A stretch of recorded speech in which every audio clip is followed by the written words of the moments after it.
Hey Preston, how you doing today? What's up, Fran? I'm good, man. Another day in paradise over here.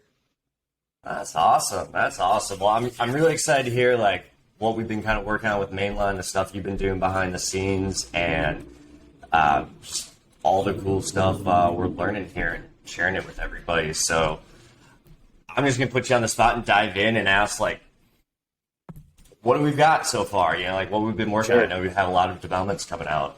Yeah. So a lot of the recent work has basically been facilitating the requests of these different beta users. We're working with a variety of different VC firms and projects that are kind of at different stages of their development cycle, launch cycle, business cycle, whatever. And so they all kind of need somewhat different things, and that's driven the development of a lot of really interesting reporting widgets that we think are very valuable to the broader community. So, things like follower overlap, right? Like if you have a list of, projects, let's say, or a list of accounts in an industry, who are the people in the wild that follow, those people, right? Who follows most of those people? So if you want to define things like, people who are interested in GameFi but not like religious about the specific project, you would want to find people that are engaging or following a number of different GameFi projects, for example. So just different things like that, and follower location audits, right? Understanding where the following of this influencer is, right? Like what country they're in. Um, things like engaged audience, right? Like, okay, I have a list of competitors here, or I have a list of kind of like model accounts that I want to either model our project, or in the case of like a marketing agency, our client's project around. We can get basically all of the accounts that engaged with that account over the last week, and allow you to sort through it and kind of understand the overall quality of the accounts that are engaging, and give you the jump on who those accounts are. So if you're also working in that field, you can go and engage with those people. We know that they're engaging with something. We know they're active. So we've been doing a lot of that stuff, and it's been really interesting to kind of go down the rabbit hole with each one of these different beta users. And that's really the mode that we're in now as a project, is really honing in on the exact product market fit, for these different business use cases of the platform, right? Strategically finding influencers, tactically being able to target and reach out to an audience to kind of recruit them in. Those are the two kind of like prime choice use cases that everyone's been coming to us for. So it was a bit of a long-winded answer. I'm not sure. I'm probably missing like a dozen things. We're working on so much stuff at once that it's all really exciting. And I think for me, my focus has been trying to be led by the nose by what the users are asking for. Yeah, so many awesome things to unpack here. We'd probably spend all day with it. But the one thing that you touched on that super interesting that I think everybody's been pretty excited about that we've been talking to is that engaged audience. And you mentioned like list of accounts to model after. Like, why don't you talk a little bit more about what we've been doing there? Yeah, sure. So one of the audits that we do is an engaged audience audit. And what that does is, given a list of accounts, it goes and grabs the last week's worth of posts of each one of those accounts. And then it goes one layer in and goes and grabs everyone who engaged with each one of those posts, right? So everyone who favorited the tweet, retweeted it, replied to it. So basically the whole of the conversation thread, in addition to, everyone who amplified the post, we can extract, right? And in that process, we're able to do the same kind of analysis that we do, with our other audits, where we can essentially rank by a number of different metrics those users. So if you were trying to, for example, expand your audience organically, and you wanted to find kind of the more prominent people that were engaging in conversations relevant to your business, right, your industry, here's kind of a way that you could lift the veil off of Twitter a little bit and see the the truth of that very quickly, right? The other way to do it would be to, go to Twitter and find interesting accounts and click into their timelines and click into the posts that look like they had a lot of engagement, and then hover over usernames in the retweet, sub URL and like, oh, is this person legitimate? How many followers do they have? And like clicking through to it. It's a pretty nightmarish process to do by hand. And there's nobody got time for that. No, ain't nobody got time for that, right? And so there's a lot of teams out there that are doing that by hand, and that takes a while. It's highly prone to error. And what's really cool about that is the way everything's kind of going with social media, especially on Twitter, is that engagement's so important. So not only engaging with other people's accounts so they start to see your stuff, but also just generally like starting to build that relationship and, have those interactions and different things like that. So knowing like who's actually interested in engaging with these topics, because I imagine like, running reports on different like L1 chains or, big projects or things like that, like you mentioned before, the GameFi stuff, knowing who's actually engaging in these topics. Because, we all follow accounts that we think are cool and stuff like that, but then never go back and see them again. Yeah. So it's kind of pointless to target those people. But if you've seen someone who's really active with Avalanche or Polygon or something like that, like, that's powerful stuff for if you're trying to grow your brand. Yeah. And, that's actually a really great example, right? So, like, if we wanted to find sort of like layer one enthusiasts, right? If you're building your own layer one, let's say, and you wanted to, essentially find the organic audiences that were going to be most like compatible with your message, you'd probably want to find people that are engaging with multiple layer one accounts, right? Or at least in multiple different layer one conversations, right? The suggestion there would be that they're not a maxi. So if the only thing that they ever talk about is Avalanche, if the only account they ever engage with, if it's in their screen name, something AVAX, you know what I mean? Then maybe if you're a Solana guy or a Solana-based project or your own layer one, maybe you're barking up the wrong tree trying to go to that person there, right? So that's another, kind of the thing, one of the things that we have on the platform now, right, is to be able to understand who's engaging with several of these different accounts and be able to find that list, right? Because each one of these accounts every week get, like depending on the layer one, anywhere from 5 to 50,000 unique engagers every week.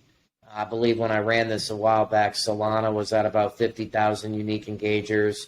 And then Near and Avalanche, I forget which one was which, but one was 5 and one was 15,000. That either way, that's a lot of accounts to go through, And I'm of the belief that, particularly in any kind of like sales or outreach type scenario, that you're like one message away from the right person at the right time to like totally changing the trajectory of your business, right?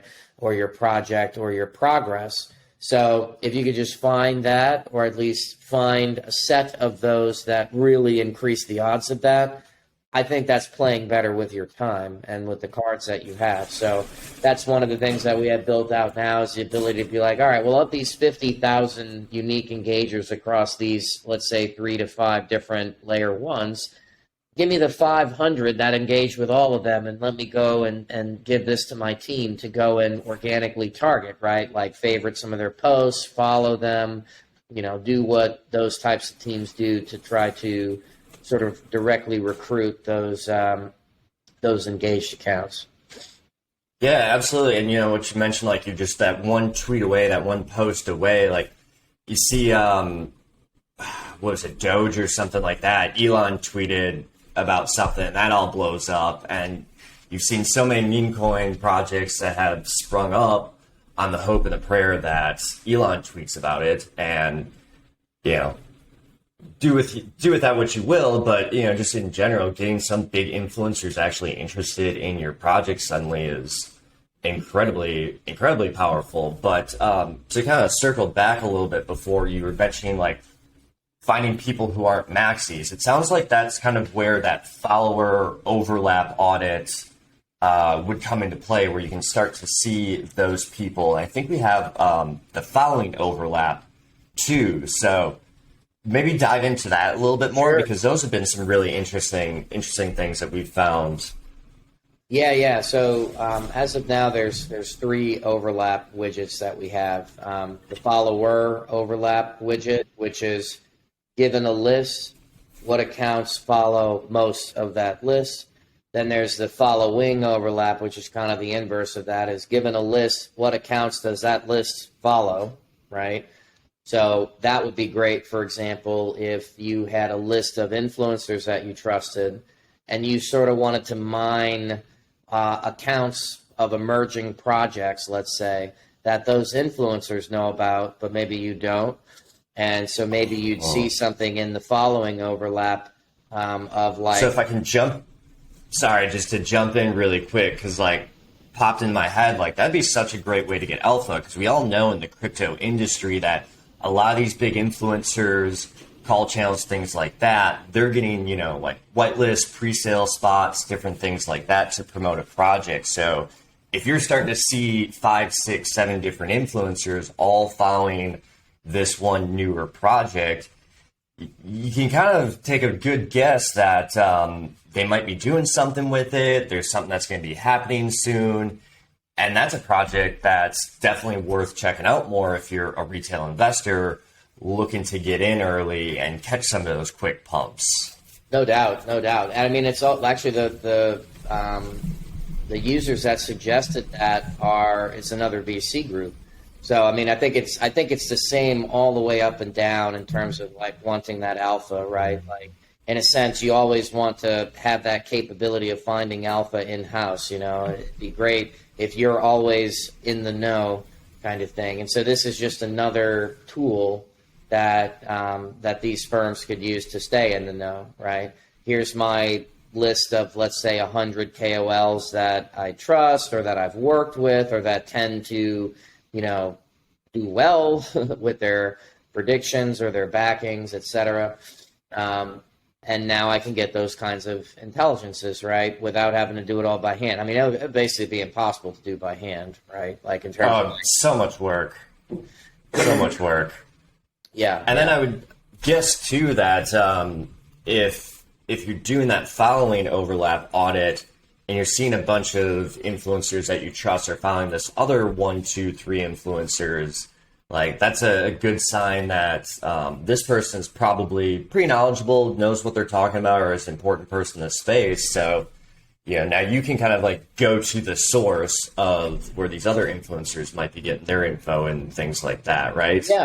Yeah, that's a really good point. And another like little sort of discovery and process recently is if you wanted to know how much sort of audience overlap that there was between a set of influencers, that's another part of like the follower overlap that'll give you, right? Like you're able to understand, you would want those numbers to be low, for example. You would want the sort of highest ranked overlap for the follower to be like 10%, let's say, instead of 90%, because that would mean that, well, for the most part, different audiences follow these influencers, which is, good if I'm going to be working with them, because that means I'll have a more expansive potential audience.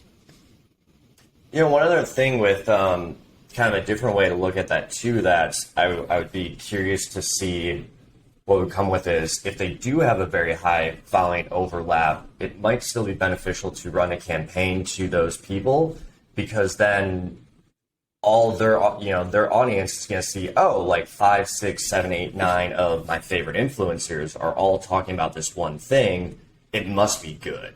So I guess kind of depending on like what the goal of your campaign is, whether you're trying to expand the reach or maybe more like a target, because I come from a direct response background, and the biggest thing that we always talk about is over and over and over and over again in front of your audience to build that trust. You could use that for that as well. So it's just one of those things where it's like there's just so many different cool use cases that you can have depending on your goals with that data that we're mining, right? Yeah. Oh, yeah. Yeah, and then that kind of segues into the third overlap, which is engagement overlap, right? So it's one thing for follower following overlap, but like we said before, we only get so much from that data about follower following because you might follow accounts that you think are just hilariously terrible. In other words, like following does not equal endorsement kind of thing, right? And while retweets and favorites also don't equal endorsement, they kind of do. You know what I mean? Like if you're Yeah. retweeting something, you're either doing it because you want to retweet it or because you're being incentivized to retweet it. Either way, you're kind of taking part and amplifying it. Um, Right. You're, and you're still putting kind of your name and account yeah. behind whatever they're saying. Like, hey, yeah, like attach me to this thing. Like, Yeah, exactly right. You're connecting yourself to that particular account in that way, right? So yeah, the engager overlap is again kind of offers that similar value of like sort of putting your money where your mouth is, right? I guess that by the end of it, by someone engaging, that's a bigger step than someone just following, for example. yeah, absolutely, absolutely. Have you kind of started to see anything interesting come out with those engagement overlap audits? Yeah, I know those are pretty new. So I'm not Yeah, totally sure how much we've done with those. yeah, we haven't done too much with that yet. I will say, though, kind of answering a slightly different question, that some of the most interesting accounts are the ones that are showing up in our engager lists, like low follower count accounts that have like a set of very large, prominent, verified accounts following them. So picture this: a guy has less than 10,000 followers, let's say 5,000 followers.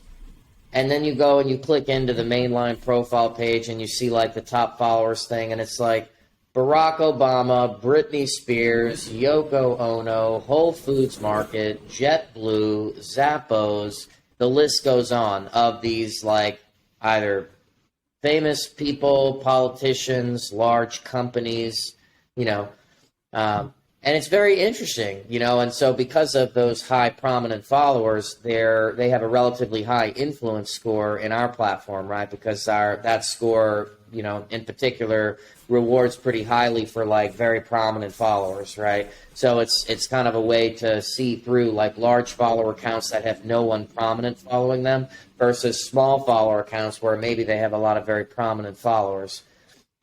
So it's just really interesting. It makes me think that there's probably a list of corporate, political, and celebrity accounts that are known to follow back. And so at one point, these engaged accounts, or the accounts that we're seeing now in our system, at some point, they must have taken part in, that bonanza of like, oh, let's go and unfollow Barack Obama 50 times until he follows me back. Or let's go do that with Zappos or Whole Foods because we know that those companies are doing those programs, right? So it is funny because it seems to be like the same signature list of accounts. I mean, the ones that I just said are the ones that I see repeated across many of these accounts. And to be fair, that is still very rare, right? Like out of the billion accounts that we have, we're talking maybe tens, hundreds of accounts that, fall into this criteria. But it is always interesting to see what looks like a nobody account have these massive followers, So that is, again, maybe not an open question, right? Like, because at some level you're either using keywords that those accounts auto follow based on, or you're doing some sort of quid pro quo type activity with those accounts, driving the whatever automation they have on their end to auto follow you, etc. We know Barack Obama probably didn't sit down and follow 500,000 people. We know a human probably didn't do that either. It was probably a bot doing that. But again, it's very interesting that some set of accounts figured that out and then took advantage of that. And now they show up as high influence in our system, but they're also showing up because they use their accounts. They engage. That's what kind of genesis of this little talking point here is that they're showing up because they're engaging in the conversations, and they also have these interesting facts about their account, about who follows them and how they act and so on. So I thought that was really interesting. Yeah, that's been a really fascinating development with that. I mean, like, I think someday we're going to stumble across Illuminati with all of this, but I didn't actually say that. But it's still like, yeah, go ahead. I was just going to say, it's so funny that you say that, because I had the same thought. I'm like, is there like some dark cabal of like Twitter, like hoods, like in a circle with like a fire, like talking about what accounts they're going to promote or something? I guess I wouldn't. Well, not to get like too conspiracy theory on here, but being in crypto, anybody who's been in crypto for longer than a minute knows that there is an element of you scratch my back, I scratch yours, and some help out, and some of those little like syndicates and circles and things. And, stumbling across some of these different accounts with, all following the same couple people, things like that, is another great way to discover some alpha. Or, if you're like a project or a VC fund or something like that, it could be a great way to find, like those like top level marketing firms and companies that like, they don't have a social media presence much themselves because they're all like referral work and things like that. But you might be able to tap in and discover, because if all these big people are interacting and doing something with them, well, they probably know what they're doing. They probably have, some deeper insight that most people don't. So just so many interesting things coming out of the woodworks. Yeah, no, that's a really interesting idea. It's like the stuff that we're able to pick up in our system almost like echoes how much knowledge or alpha that, these groups or communities or accounts actually know, Right. And it's like, and that's, you get their knowledge. Yeah, exactly. That's one of the things that's been so cool about the development of Mainline as we've been going through, because you mentioned in the beginning of the call, honing in on that product market fit. And I think one of the things that's been a little bit difficult for us in the beginning is there's so many different use cases for this program, and kind of picking that direction to go first, because this, really is a product for everyone, whether you're a retail investor trying to get that alpha, you're a big project that's looking to do marketing with influencers, VC funds who have to manage tons and tons of different accounts and clients and things like that, or you're a marketing agency, or just even someone who's just, wants to have a better social media experience, knowing like who's actually really talking about important things and who's coordinating that engagement just to look cool, like, the high school. We all knew that person in high school. But anyways, kind of, I guess, like, to get a question in there, what have you been most excited about with some of our recent developments honing in on that product market fit, and maybe like we can tease a little bit about some of that direction and things that we're doing, and just what are you most excited about? Because I know we've had a lot of great conversations behind the scenes about all this the last month or so. Yeah. So I mean, I guess what I'm excited about is like the shape of the different offerings that we have are percolating, and it's starting to become pretty clear the kind of value that we can provide. So I've really, it seems like there's three primary places that we're providing value now, and then I think we're going to continue in the future. One of those is with the SaaS platform itself, right? So the ability to get into the platform, to create a list and run the reports on it, or to search for influencers and create lists from the results, or whatever. Basically using all the different tooling that we've talked about today. So that offering is becoming pretty clear, and we're close to having everything fully wired up where, users can trigger all of those reports in the front end. Right now, we still have to do some magic to run the code in the back end, but we're wiring it all up to where it's kind of a nice little self-contained package of usefulness there.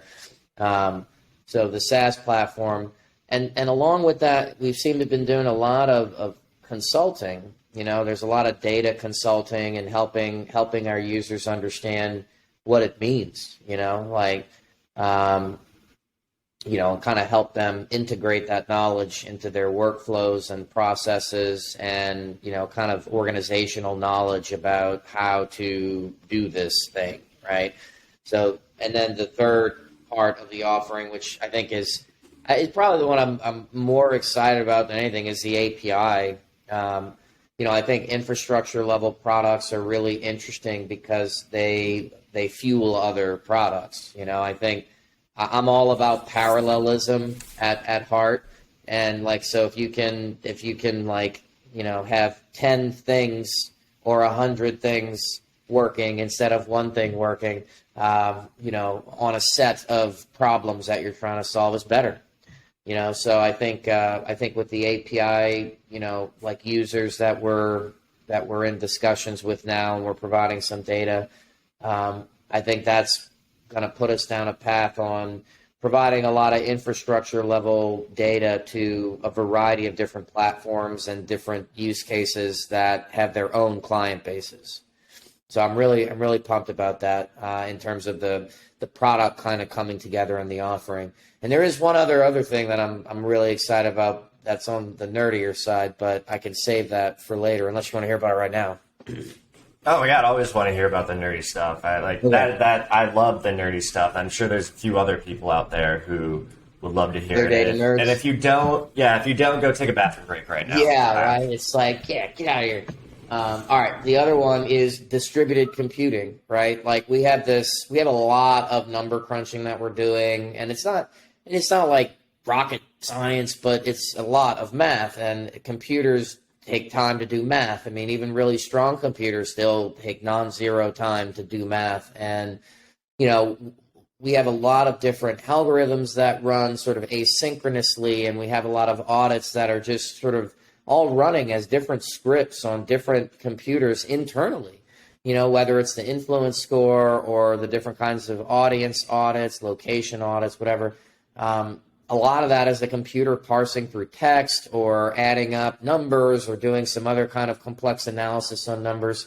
And we think that there's a world where instead of a $100,000 a month server bill, we can decentralize that compute across, basically anonymous nodes, a master node type setup, and then use our token basically to reward the network for helping basically solve the data sets that our business users are using. So I think I'm really excited about that because that's not technically sort of blockchain, like we're not minting blocks when we're doing this math here, but we are decentralizing and distributing the work that otherwise would take a large, expensive set of servers to do.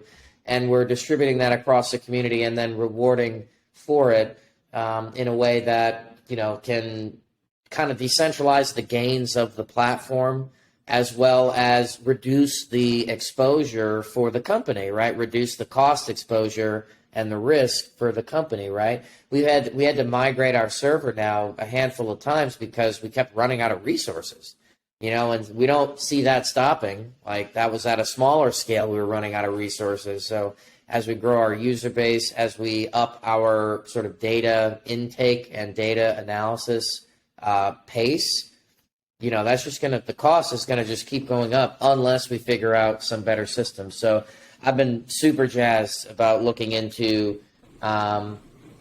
implementing this decentralized compute thing. I think it's going to be really, really awesome. So anyway, that was my nerd soapbox moment for the. Oh, I'm so excited about that too. That was such a great call that we had, and we kind of sussed out through that, and to kind of give people a little bit better of an idea and make it a little bit more tangible on the whole data and computing power.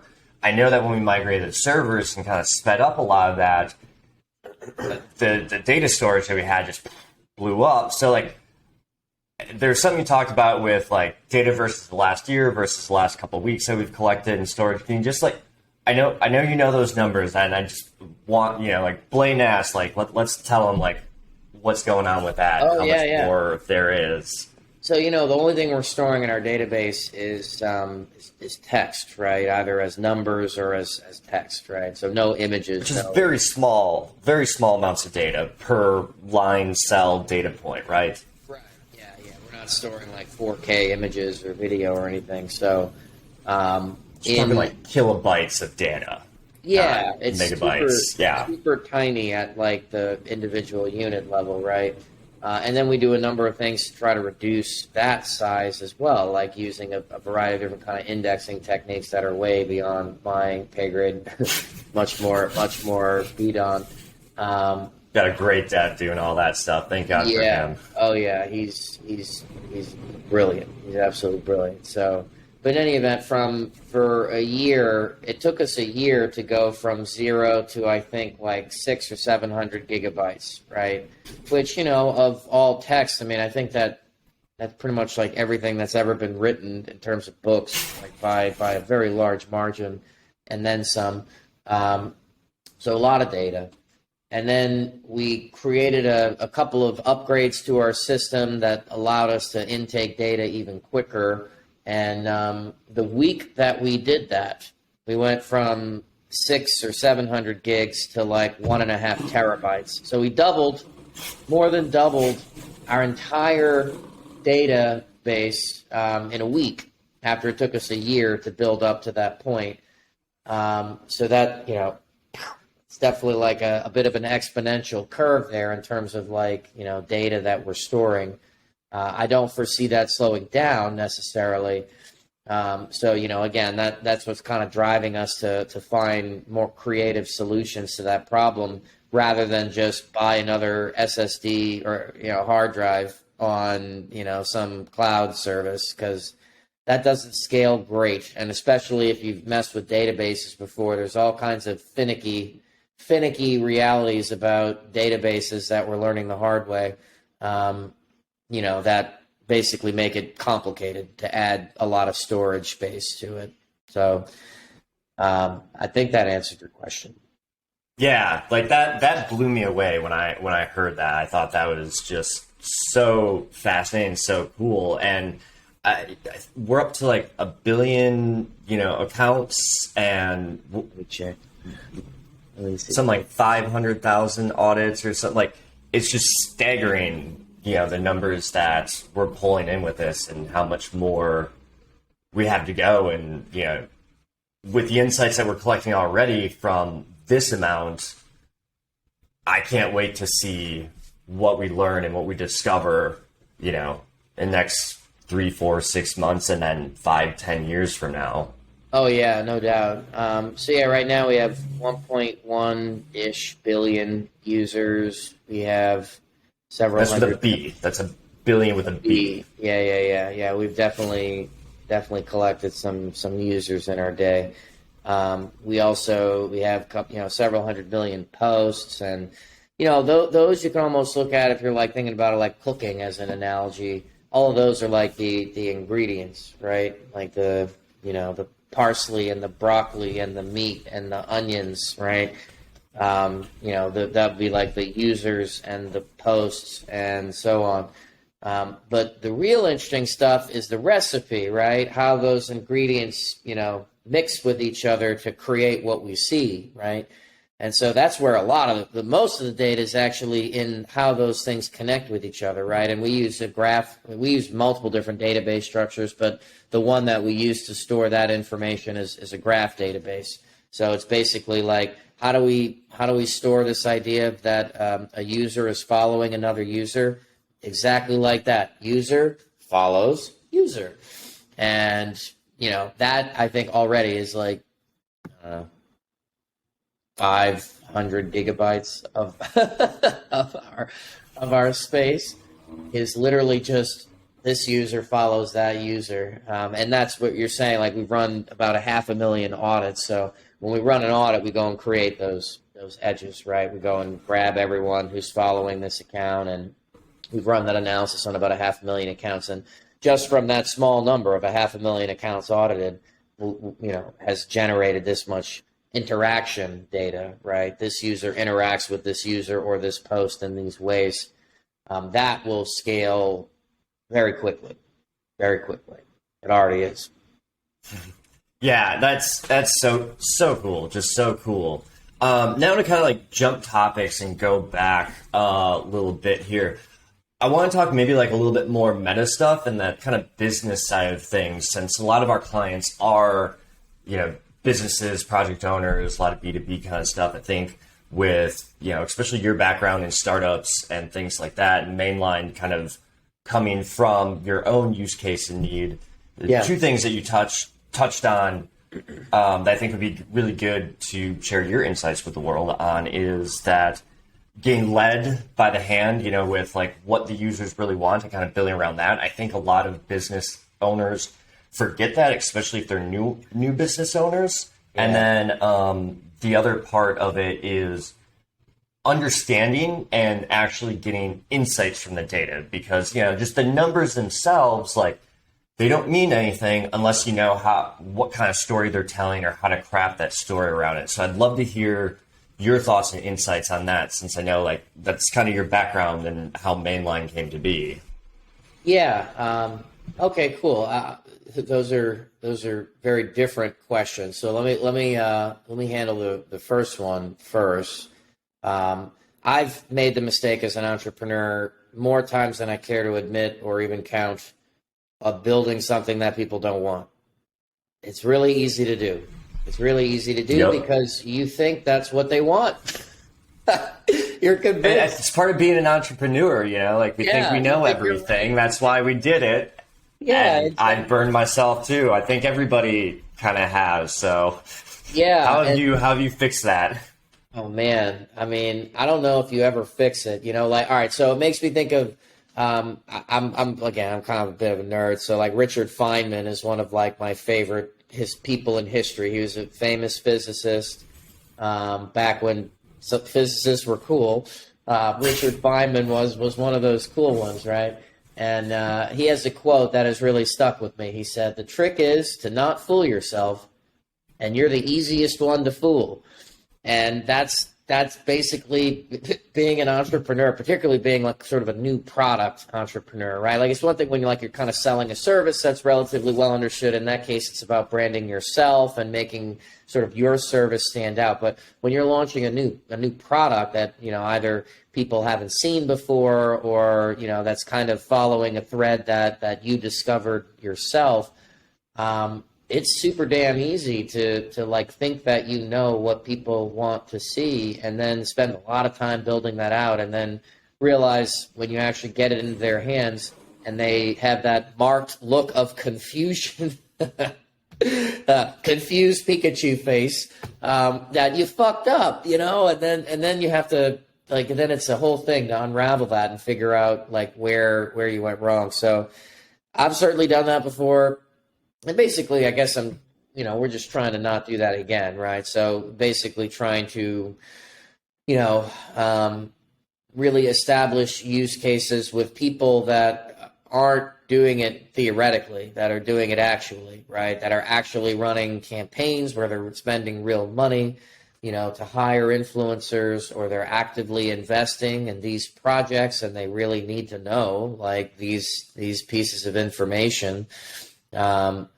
And trying to listen very hard what they're saying, because, users don't always necessarily know what they need or even what they want, but they do tell you, they telegraph it in ways. And I think, being, just trying to be the listener phase with that, which is often hard as an entrepreneur. I feel like a lot of your time is spent standing on a soapbox and talking about how awesome your thing is, and that's good. And I think it's a different mode, though, to switch into, all right, I need to actually listen to what these client-shaped people are saying, because those are the kinds of people that are eventually presumably going to pay us money, and, we need to make sure that we give them the thing that will continue to keep them paying us money, So, I mean, I don't know if that's a thing you ever master, because I think you're always your own worst enemy there, fooling yourself into thinking you're right, no matter how experienced you are in this process. So I would say I'm experienced enough to know what I don't know, sort of. Maybe there's still a little bit of I don't know what I don't know, but um, I don't know if I have any like monumentally great tips on how to avoid that, other than to be aware that that's what happens. Well, I think like that's great insight in there is just like listening better. I know that's something that a lot of entrepreneurs kind of struggle with because we become entrepreneurs because we believe that we know everything and can do it better and everything like that. So simply having that kind of self-realization that okay, there are some things I don't know that's worth listening, while also the follow-up point that you kind of made with that is not listening and blindly following, I guess would be the thing is, like understanding more. I guess it's more looking at the outcome that the client is trying to get rather than the way in which they think they need to get there. Exactly. I think that's a big thing where a lot of people kind of miss is it's not, like don't necessarily do exactly what they say. I've, run into that a lot with marketing for clients in the past where it's like, okay, like you want to get here, but the road that you're trying to take, I know is going to take you over there. So like, here's how we take your vision and make it a reality. And I think that's something that has been really cool with these conversations and, like seeing your experience in the entrepreneurial business world, you've handled that so well of saying like, yeah, that's a great idea, but we got to do a little bit differently to get here.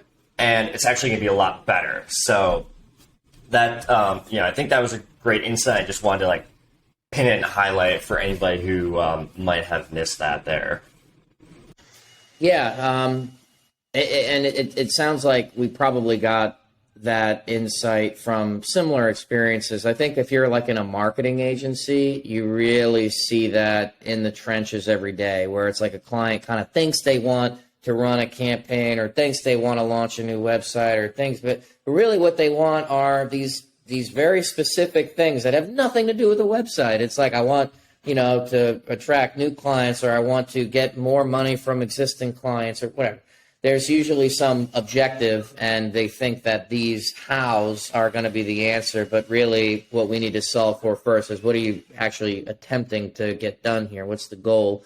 And then, well, what are the things that are going to get you to that goal? That's where the expertise comes in, So absolutely. And if I could just jump in really quick, please. like I think that's another great meta point there that's kind of applicable to everybody, whether you're an entrepreneur, business owner, or anything like that, and especially in the crypto space is so often people are listening to things that might sound good on the surface or doing things that because they hear a lot of people talking about it, but they're not actually the right things, and that's kind of the problem we're solving here is all this coordinated engagement where you have influencers and people who are blowing up messaging that doesn't make sense, that's not true in reality, and so far as it being useful, but it sounds really good. And if you don't have that kind of past expertise and knowledge to check it against, like,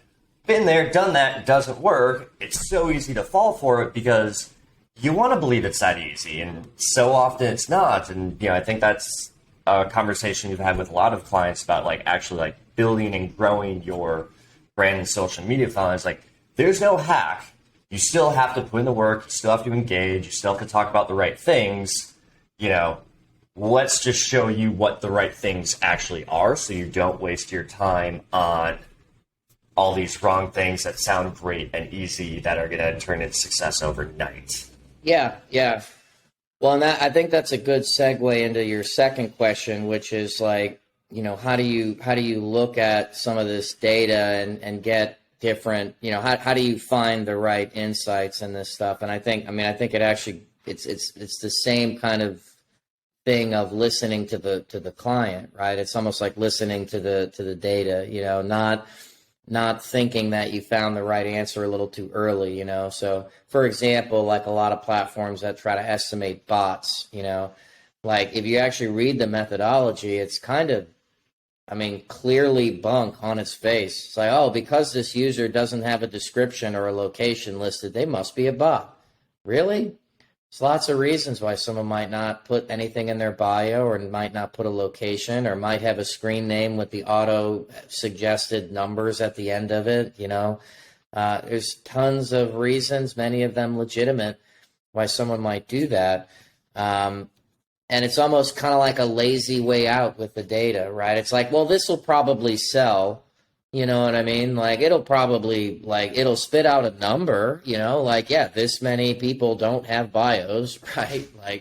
But it's not necessarily going to give you what you need, right? Where it's like, just kind of as a counter example there, one of the kind of major things that we look at in a lot of different analyses is if many accounts did the same thing at the same time, and showed up in a number of different places that way, right?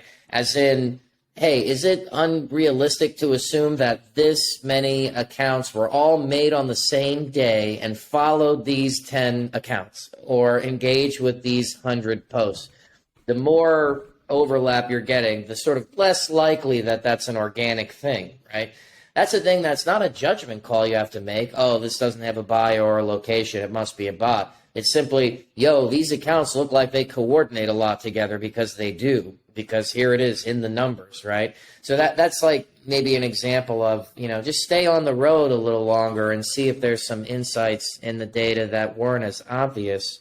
Because I think there's always different ways to look at this stuff that is where you find the innovations. It's overlooked, right? All this data was always here, but we haven't seen anyone analyze it in these ways before.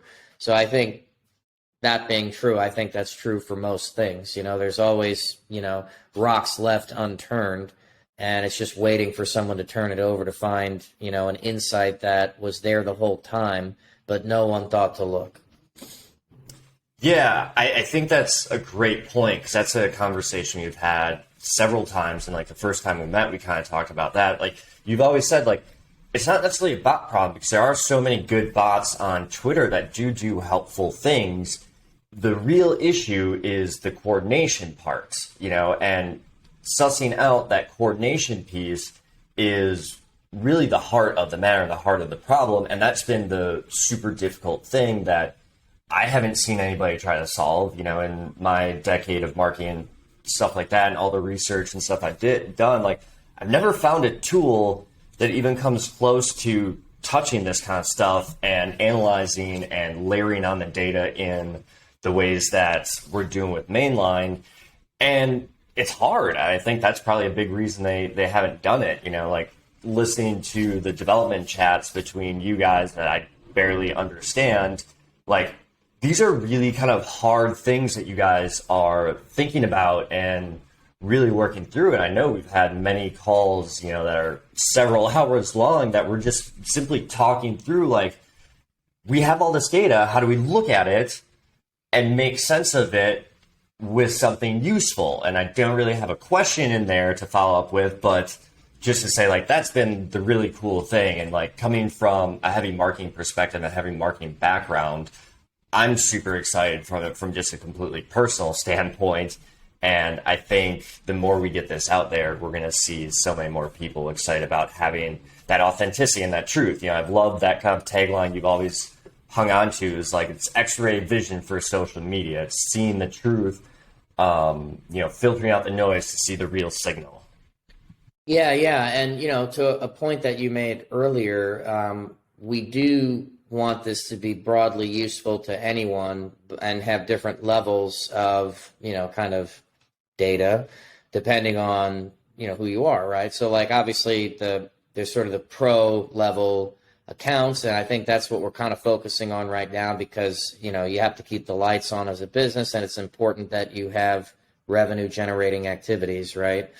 So that's what we're focused on now.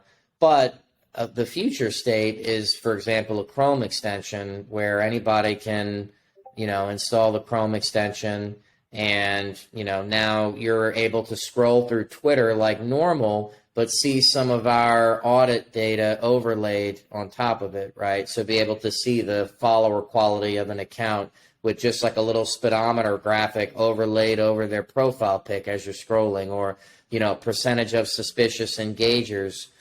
So if you see something with 10,000 retweets, you can know that, well, 89% of those, are fishy, right? Okay, good to know. Now I can scroll with a little more confidence, kind of thing, right? So I do think that, the notion is to trickle down all of these insights into kind of like really, really easy, digestible chunks that anyone, including free tier people, can benefit from. Yeah, absolutely. And it's exciting, it's cool, like a lot more, stuff coming. We could probably keep this conversation going for at least several more hours, but I know you've got another call to run off to and got a few other things. So, like, just to quick wrap this up, any final points, final things you want to say here, and then we'll get going for today. Man, put me on the spot. I don't know. I feel got you right. I feel like we covered a lot today. I mean, I think encompassed in the last hour of conversation is the answer to your question there in terms of all the stuff I'm excited about. I'm excited about getting, kind of the SaaS platform thing done to a point where, our users can, basically use it without necessarily needing much of us in the feedback loop there. I'm excited about our different, beta user, stories, right? Case studies that are coming out in terms of like how we've been able to help them, right? Whether it's best practices guides or influencer tracking, campaign tracking, finding the right influencers, engaged audiences, so on. Really pumped about that. I love it when we can provide value, and so far it seems like everybody's been super jazzed about what we've provided. So I'm excitedly going to do more of that. Awesome. And, to take a page out of your book, audience, if you've liked this conversation, you want to hear more about this kind of stuff, anything specific in here, let us know in the comments, join our Discord and just reach out in any way possible. Let us know like what you want to hear more about, because that's what this whole project is for. It's for you guys so you can have a better social media experience, understand what you're seeing, make sure that it's true, verify that authenticity. So like we're here for you, and tell us what you want to know more about.